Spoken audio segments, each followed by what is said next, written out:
Hallo und herzlich willkommen auf Veras Blockflöten-Kanal.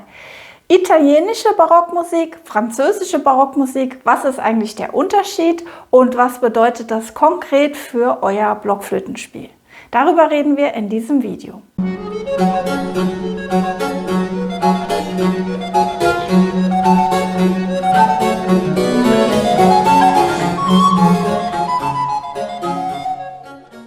Im 17. und 18. Jahrhundert, also in der Barockzeit, waren Italien und Frankreich die buchstäblich tonangebenden Nationen, wobei man sagen muss, dass Italien absolute Vormachtstellung hatte und der italienische Geschmack, der Musikstil sich über ganz Europa also sehr dominant verbreitet hat.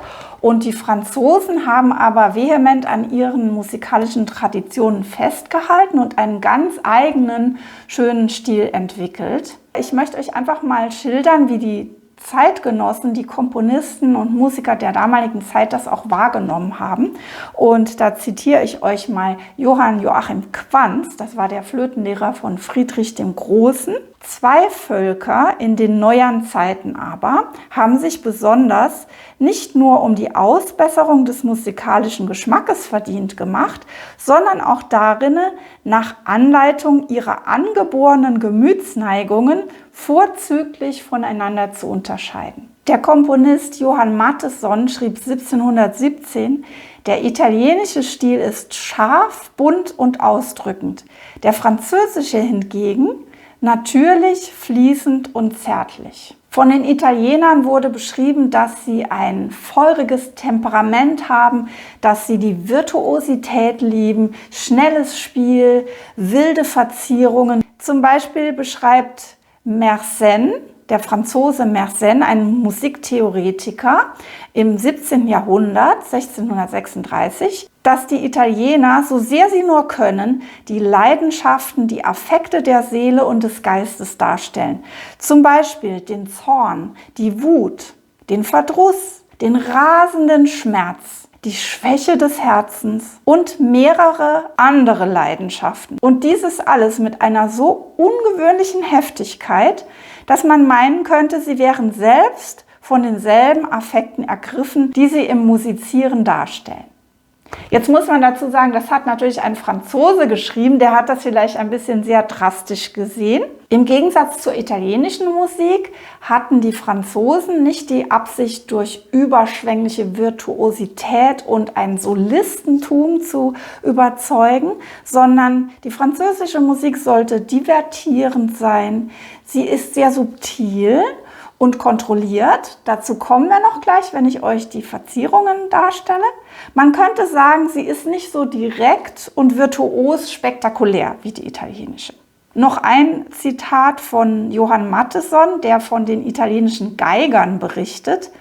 Indessen findet man bei ihnen oftmals das Wasser in den Augen, wenn sie etwas Wehmütiges vorbringen. Und hergegen bei erfreulichen Dingen lachet ihnen gleichsam das Herze im Leibe. Ja, jetzt wollen wir mal schauen, was macht denn wirklich den Unterschied aus? Also der erste Unterschied, den ich euch nennen möchte zwischen italienischer und französischer Barockmusik, der geht schon aus dieser Beschreibung hier hervor. In Italien ist das Virtuosentum entstanden, dass ein Solist entweder ganz allein mit Begleitung oder mit einem ganzen Orchester sich beweist, glänzt durch sein schnelles Spiel und andererseits auch durch sein gefühlvolles, tränenerweckendes Spiel. Ihr alle kennt sicher den Komponisten Antonio Vivaldi, der natürlich die schönsten und virtuosesten Concerti komponiert hat.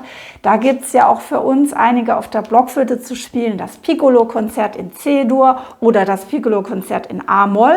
Das ist noch viel schwerer als das C-Dur. Das ist ja unglaublich virtuos. In Frankreich dagegen war alles sehr kontrolliert.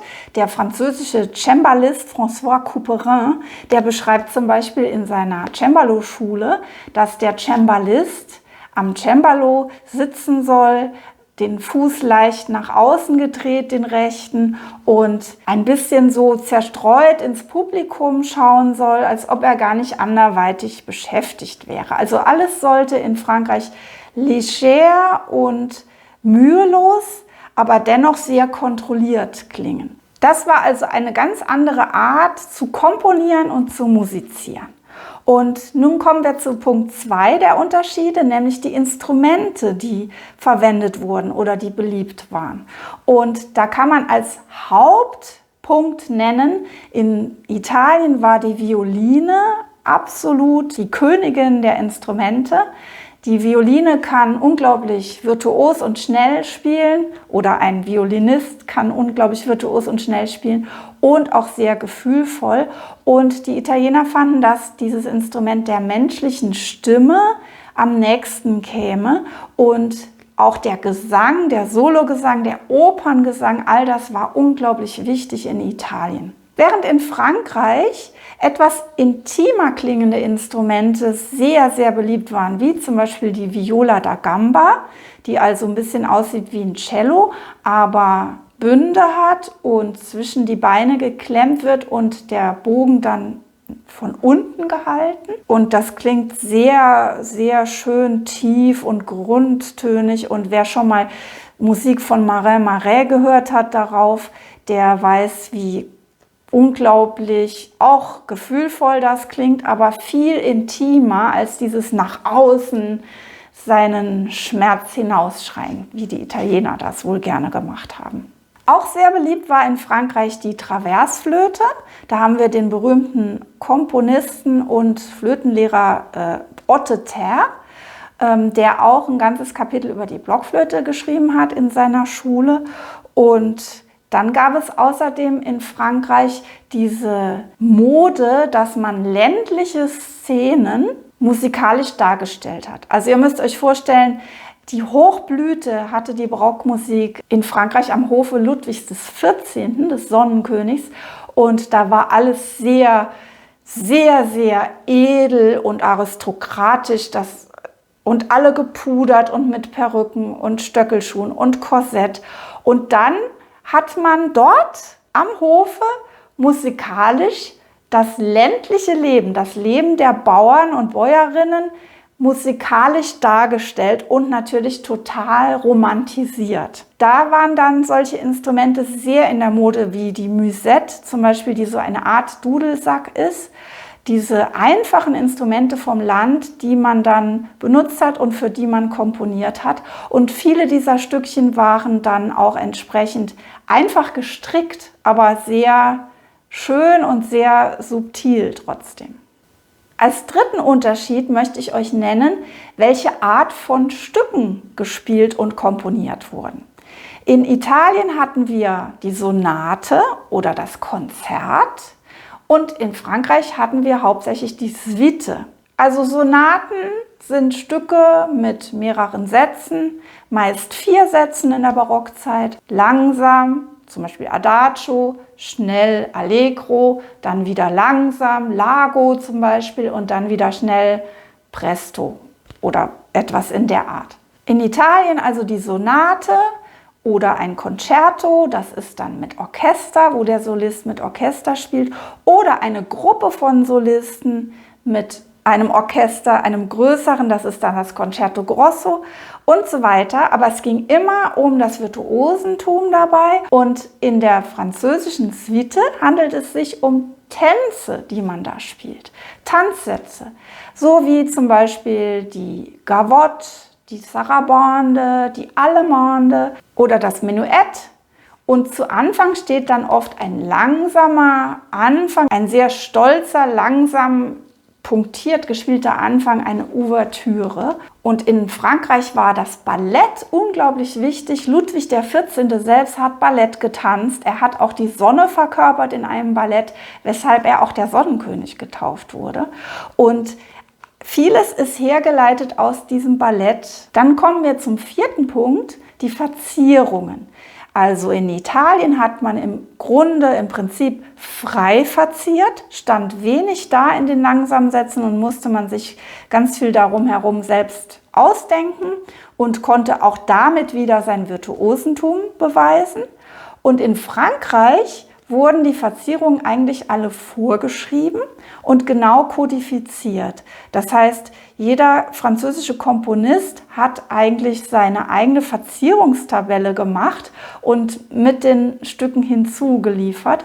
Bei Otto Terre können wir sehen, welche Verzierungen er da vorgeschrieben hat und wie die ausgeführt werden sollen. Das hat er dann genau dazu geschrieben. Das konnte auch bei jedem Komponisten nochmal anders notiert sein, also diese Zeichen, diese Plus- oder Triller oder sonst wie Zeichen. Aber die Art der Verzierung, die gab es in ganz Frankreich. Und dann steht in den Noten so ein bestimmtes Zeichen drin und das soll man dann genauso spielen. Und es war nicht so gedacht, dass man da rumherum noch frei improvisiert. Vielleicht mal ein paar ganz kleine Dinge, die auch wieder französischartige Verzierungen sind, die kann man hinzufügen, aber nicht ganze Umspielungen und Ausfüllen von Intervallen. Das war eher nicht so gedacht. Das macht es ja für uns auch ein bisschen einfacher für unser Blockflötenspiel. Da wissen wir genau, was wir machen müssen. Wer ein bisschen hadert mit freien Verzierungen, hat es da eigentlich gar nicht schlecht. Ja, dann komme ich zum 5. und letzten Punkt. 5. Punkt ist nämlich der Rhythmus bzw. die Artikulation in französischer bzw. italienischer Musik. Also bei italienischer Musik können wir es uns ganz einfach machen. Da wird normal gespielt sozusagen. Also wenn ihr schnelle Noten habt, zum Beispiel in einem Stück mit Vierteln, Achteln, Sechzehnteln, und ihr habt dann die Sechzehntel, dann werden die ganz normal gespielt. Also da, da, da, da, da, da, da. Und wenn ihr dieselben Noten in einem französischen Stück stehen habt, die genauso aussehen, ist es so gedacht, dass man die schnellsten Notenwerte im Stück normalerweise oder oft inegal spielt. Das heißt, dass man so ein bisschen Richtung punktiert spielt, aber nicht ganz. Also eigentlich ein bisschen jazzy. Das hieß dann inégal, les notes inégales, also die ungleich langen Noten. Dazu habe ich ein Video gemacht, das könnt ihr euch mal anschauen. Und außerdem war in Frankreich noch besonders, dass man Punktierungen, punktierte Noten, oft überpunktiert hat. Das heißt, man hat den Rhythmus nicht so gespielt, wie er da stand, sondern auch wieder schärfer, so wie Otto Terre schreibt, verschärft. Das heißt, man hat die punktierte Note noch viel länger gemacht, sodass sie eigentlich mindestens 2 Pünktchen haben müsste und die nachfolgende schnellere Note noch viel schneller, damit es insgesamt natürlich hinhaut.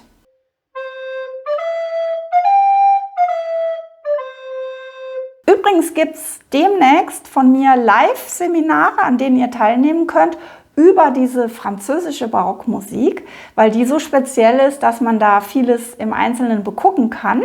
Und da könnt ihr dran teilnehmen. Und wenn ihr informiert sein wollt, wann das alles stattfindet und wie und wo ihr euch anmelden könnt, um mit mir zusammen das zu bearbeiten im Live-Meeting, dann abonniert mein Newsletter, dann bekommt ihr über jedes Schrittchen automatisch eine Mail von mir.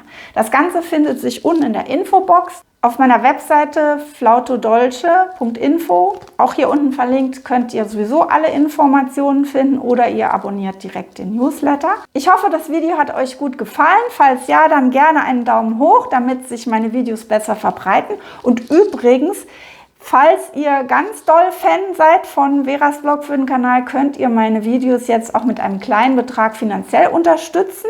Freiwillig natürlich. Hier unter den Videos gibt es so eine ganze Reihe von Dingern, die man anklicken kann. Da steht irgendwo Thanks, danke. Und da könnt ihr einen kleinen Betrag für eines eurer Lieblingsvideos spenden. Ich bedanke mich auf jeden Fall fürs Zuhören und freue mich, wenn ihr nächstes Mal wieder dabei seid. Bis dahin, tschüss!